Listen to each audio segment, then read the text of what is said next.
இப்போ நமக்கும் வந்துட்டு சேம் டைப் ஆஃப் ரோல்ஸ் பண்ணும்போது இப்போ நான் வந்து எனக்கு அது எப்படி அமைஞ்சதுன்னு தெரில. பட் எனக்கு வந்து ஒரு 2-3 காப் ஃபிலிம்ஸ் வந்து அமைஞ்ச மாதிரி ஆயிடுச்சு. But it wasn't intentional. இப்படி தான் பண்ணுவேன். நான் பிக் பண்ணும்போது ஒரு விஷயம் கான்ஷியஸாக இருப்பேன். ஸோ நெக்ஸ்ட் ஃபிலிமுக்கும் இந்த படத்துக்கும் டிஃப்ரென்ஸ் இருக்குன்னா ஒரே மாதிரி வரக்கூடாது அப்படின்னு சொல்லி. ஏன்னா சம்டைம்ஸ் நீங்கள் ஒரு டைப்பை வில்லன் பண்ணிங்கன்னா ஸ்டீரியோ டைப் ஆகிடுவீங்க. அதுக்கப்புறம் யூ கான் கோ. ஸோ அந்த வில்லன் ரோல் பண்ணால் அதுக்கு பின்னாடி அந்த கேரக்டருக்கு ஒரு ரைட்டிங் இருக்கணும், ஒரு டெப்த் இருக்கணும். அண்ட் அகெயின் நான் சின்ஸ் ஐ ஸ்டார்டட் ஒரு சப்போர்ட்டிங் ஆக்டராக ஸ்டார்ட் பண்ணதுனால அண்ட் ஃபர்ஸ்ட் ஹேண்ட் மங்காத்தால வந்து when I saw Ajith sir doing something like that. Story writing எழுதும்போது வந்துட்டு அது கம்ப்ளீட் பண்ணுற டைமுக்கு வந்து நம்மளுக்கு சில ஃபேஸஸ் தெரியுங்க, இப்படி இருக்கணும், அந்த வாய்ஸஸ் எப்படி இருக்கணும் அப்படின்ற ஒரு இது தெரியும். அந்த ஸ்கிரிப்ட் நான் எழுதி முடிக்கிற டைமுக்கு வந்துட்டு எனக்கு அதர்வா சார் வந்துட்டு தெரிஞ்சிட்டு இருந்தார். அண்ட் ஃபார்ச்சுனேட்லி நான் வந்து ஃபர்ஸ்ட் டைம் டைரக்ட் பண்ணதும் வந்துட்டு சார். டனல் டீம் நம்மளோட இருக்காங்க. Handsome and brilliant actors Atharvaa sir and Ashwin sir இருக்காங்க. அண்ட் நம்ம டேரக்டர் சார் இருக்காங்க. சார் வணக்கம் sir. First of all thank you and all the best for Thanal. And உங்க 2 பேருக்குமே first of all 15 years complete பண்ணிருக்கீங்க. நீங்களும் ஆல்மோஸ்ட் இன்னும் ஒரு 5 months you are also completing 15 years. So எப்படி இருக்கு சார் இந்த ஜேர்னி வந்து? How is it? I mean நேற்று வந்த மாதிரி தான் இருக்குன்னு நினைக்கிறேன். Nothing feels different. இப்போ வந்து படம் ரிலீஸ் ஆகுது இன்னும் 2-3 நாளில். ஸோ அந்த ஒரு எக்ஸைட்மெண்ட் இருக்கும். ஸோ எத்தனை படம் வந்து ரிலீஸ் பார்த்துட்டாலும் அந்த ரிலீஸ்க்கு ஒரு 2 நாளைக்கு முன்னாடி வந்து ஒரு மிக்ஸ்ட் இமோஷன்ஸ் மாதிரி இருக்கும் இல்லைங்களா. So that kind of feeling. But we're feeling confident, so we'll see. Great. And for you sir? சொன்ன மாதிரி sometimes when you look back அந்த முதல் படத்தில் மெமரிஸ்லாம் வரும். So it feels recent. But ஒரு வகையில் வந்து இட்ஸ் ஐ திங்க் எப்பவுமே சினிமான்ற அந்த ஜேர்னி வந்து அந்த பயணம் வந்து இட்ஸ் வெரி ஹம்பிளிங். பேஷன்ஸ், பொறுமையை வந்து ரொம்ப கற்றுக் கொடுக்கும். So it's a good life lesson as well. Great. And sir, வழக்கமாக 2-3 படம் தமிழில் பண்ணிட்டு எல்லாம் தெலுங்கு போவாங்க. நீங்கள் அங்கே எக்ஸ்பீரியன்ஸ்லாம் கெயின் பண்ணிட்டு தமிழில் வந்து பண்ணுறீங்க. How is the experience? இல்லை சார், ஆக்சுவலி எக்ஸ்பீரியன்ஸ் கெயின் பண்ணது இங்கே தான். ஓகே. நான் ஸ்டார்ட் பண்ணது வந்து இண்டஸ்ட்ரி இங்கே தான் ஸ்டார்ட் பண்ணேன். இங்கே கெயின் பண்ண எக்ஸ்பீரியன்ஸ்னால எனக்கு அங்கே ஒரு நல்ல ஆப்பர்ச்சுனிட்டி கிடச்சிது அண்ட் நல்ல ஒரு ரெஸ்பெக்ட் கிடச்சிது. அதெல்லாம் யோசிக்கும் போது கூட வந்து ஓகே, இந்த ரெஸ்பெக்ட் இதெல்லாமே வந்துட்டு அங்கே கெயின் பண்ண எக்ஸ்பீரியன்ஸ்னால தான் எனக்கு கிடச்சிது. ஸோ அந்த விதத்தில் எனக்கு ஃபஸ்ட்டு ஃபில்மு இங்கே டைரக்ட் பண்ணுறதுக்கு அமையிறது வந்துட்டு ஒரு பிளெஸிங் இன் டிஸ்கைஸ் தான் நினைப்பேன் நான். அங்கே பண்ணுறதை விட இங்கே பண்ணும்போது I learned a lot of things directing the film or working the film. So and sir 15 years lot of different roles. இப்போ வந்து டிஎன்ஏவும் இருக்கட்டும், நிறைய படங்கள் எல்லாமே டிஃப்ரெண்ட் ரோல்ஸ். அப்போ இது ஒரு டிஃப்ரெண்டான ரோல்.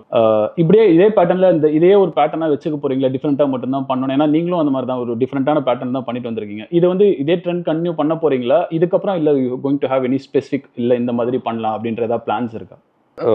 இப்போ இருக்கிற ஜோனில் வந்துட்டு எடுத்த முடிவு சூழ்நிலை மாறும்போது முடிவும் மாறும்.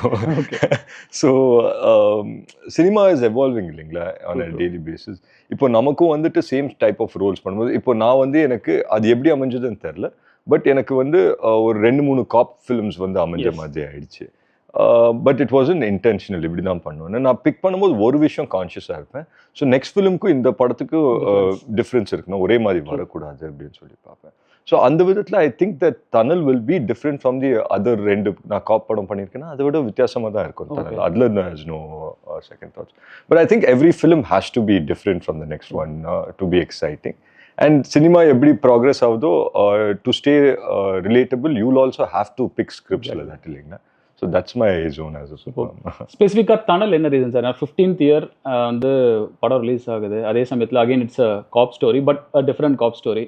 டனல் சூஸ் பண்ணதுக்கான ரீசன்? ஸோ நானும் ரவி வந்து ஃபஸ்ட்டு பேசணும் படம் பண்ணோம் அப்படின்னு சொல்லி. எனக்கு ரவி எப்படி தெரியும்னா ஒரு காமன் ஃப்ரெண்டு த்ரூவாக வந்து மீட் பண்ணேன். ஸோ அப்போயே வந்து ஃபர்ஸ்ட் மீட்டிங்லேயே எனக்கு ரவி ஆஸ் அ பர்சன் ரொம்ப பிடிச்சிருந்தது. Is very confident as a person and he knows அவரோட வேலை அவருக்கு கரெக்டாக தெரியும் and is a great writer. So first ஒரு half an hour நரேஷன் கேட்கும் போது it sounded like a very exciting action packed film. அதுக்கப்புறம் ஃபுல் நரேஷன் கேட்டேன், எனக்கு ரொம்ப பிடிச்சிருந்தது. ஸோ பண்ணா ரவி அப்படின்னு சொல்லி திங்ஸ் வர் ஹேப்பனிங். ஆல்மோஸ்ட் நாங்கள் ஃப்ளோஸ் போயிட்டோம் டேக் ஆஃப் பண்ணுற டைமில். Things fizzled out. அந்த டைமில் வந்து நாங்கள் எதிர்பார்த்த மாதிரி திங்ஸ் செட் ஆகல. அதுக்கப்புறம் நான் என் படங்கள் பண்ண ஆரம்பிச்சிட்டேன். ரவி போயிட்டார் ஹைதராபாத் போயிட்டு அவரோட படங்கள் ஒர்க் பண்ணி. தென் சடனாக வந்துட்டு ஒரு ஆப்பர்ச்சுனிட்டி அமைஞ்சுது. அமையும்போது நான் திருப்பி ரவி கூப்பிட்டு இந்த மாதிரி அந்த ஸ்கிரிப்ட் இருக்கா பண்ணலாமா அப்படின்னு பண்ணலாம் அப்படின்னு சொன்னேன். ஸோ இம்மீடியட்டாக டேக் ஆஃப் ஆனது தான். So I think it'll be a very good film தான். நாங்கள் பண்ணும்போது ஐ ஆல்வேஸ் ரைட் அப்பான் நாங்கள் பண்ணும்போது ஒரு இமோஷன் இருக்கும்ல. So I always right upon that emotion. இன்னைக்கு நான் உட்காந்து இன்டர்வியூஸ்லாம் பேசும்போது I remember what I felt. அப்போ அந்த டைமில் நான் செட்டில் நிற்கும் போது நான் பாசிட்டிவாக தான் ஃபீல் பண்ணேன் இந்த படத்தை பற்றி. So I feel the same way about it today. Super sir. And again close to இந்த மாதிரி ஒரு நல்ல ஒரு ஜேர்னி உங்களுதும் வில்லன் கரெக்டாக ஒரு 15th இயர் நியர் பண்ணும்போது villain how was the decision, அந்த டிசிஷன் எப்படி இருந்தது இந்த படம் ஸ்பெசிஃபிக்காக அந்த சாய்ஸ்க்கு?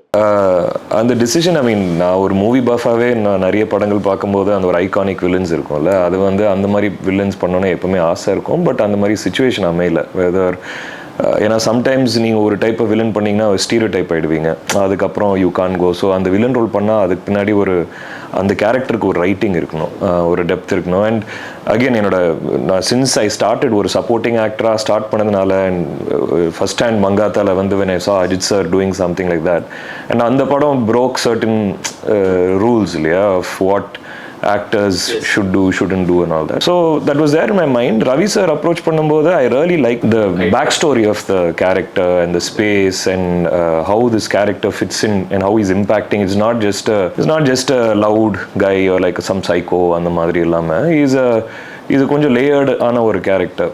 அதர்வா சொன்ன மாதிரி அந்த கேப் ஃபர்ஸ்ட் டைம் ரொம்ப ரவி சார் அப்ரோச் பண்ணாரு சொன்னார் அண்ட் அந்த கேப் விழும்போது you know like it didn't take off. But that time itself like Ravi sir made such an impression on me that we stayed in touch. In fact I think அந்த கேப்பில் வந்து you know over the years over that time வந்து you know I message him, how are you doing, he messaged me. And really the first time I met him, the way he communicated the story, that all made an impression, because sometimes on the director communicate பண்ற விதமோ you know you are close to that person, you feel close to the person because of that. So then finally when the film again on the restart on the point வரும்போது you know it made sense for me, because நானும் வந்து அந்த டைமில் வந்து the roles I had done I felt கொஞ்சம் ஒரு ஸ்டாக்னண்ட்டாக, ஒரு ரொம்ப சாஃப்டாக, ஒரு நல்லவனா இல்லாட்டி ஒரு ஹாரர் படத்தில் எப்பவுமே பயப்படுற மாதிரி தான் நடிக்கணும். So to be in something opposite of that, a different zone வந்து it was a perfect time, so jumped into it. Sir and நீங்கள் சாய்ஸ் அதர்வா சார் அண்ட் ரெண்டு பேருமே வந்து இன்றைக்கும் ஒரு லவ் ஸ்டோரிஸ் ரெண்டு பேருமே நடிச்சாங்கன்னா எக்ஸலண்ட்டாக இருக்கும். பட் அவங்களுக்கு இந்த மாதிரி ஒரு டிஃப்ரெண்ட்டான ஒரு கேரக்டரைசேஷன் இவங்களை சூஸ் பண்ணதுக்கான ரீசன்? ஸ்டோரி ரைட்டிங் எழுதும்போது வந்துட்டு அது கம்ப்ளீட் பண்ணுற டைமுக்கு வந்து நம்மளுக்கு சில ஃபேஸஸ் தெரியுங்க, இப்படி இருக்கணும், அந்த வாய்ஸஸ் எப்படி இருக்கணும் அப்படின்ற ஒரு இது தெரியும். அந்த ஸ்கிரிப்ட் நான் எழுதி முடிக்கிற டைமுக்கு வந்துட்டு எனக்கு அதர்வா சார் வந்துட்டு தெரிஞ்சிட்டு இருந்தார். அண்ட் ஃபார்ச்சுனேட்லி நான் வந்து ஃபஸ்ட் டைம் டைரக்ட் பண்ணதும் வந்துட்டு சார். அண்ட் ஃபஸ்ட் டைமே அவரே நல்லா இருக்குன்னு சொன்னதுக்கப்புறம் வந்துட்டு I didn't had to go to anybody else. First Atharvaa sir lock ஆனதுக்கப்புறம் then rest of the crew நாங்கள் இது பண்ணும்போது அஸ்வின் சாரை ஏன் சூஸ் பண்ணேன்னா அவரோட வாய்ஸ் எனக்கு பிடிச்சிருந்தது. எஸ் நிறைய பேருக்கு வந்துட்டு சில ஹெசிடேஷன்ஸ் இருந்துச்சு, இது சாஃப்ட் கேரக்டர்ஸ் பண்ணிட்டு இருக்காருல்ல அப்படின்ட்டு. பட் என்னென்னா ஒரு கமெடியன் ஸ்க்ரீனில் வரும்போது அவன் காமெடி பண்ணுவான், சிரிக்கிறது ரெடி ஆகிடுவாங்க இல்லையா. அதை விட வந்துட்டு இப்போ எக்ஸ்பெக்ட் பண்ணாத இடத்துல இருந்து காமெடி வரும்போது இன்னும் பயங்கரமாக சிரிப்பு வரும், ஏன்னா அதை எதிர்பார்க்கல நீங்கள் இல்லையா.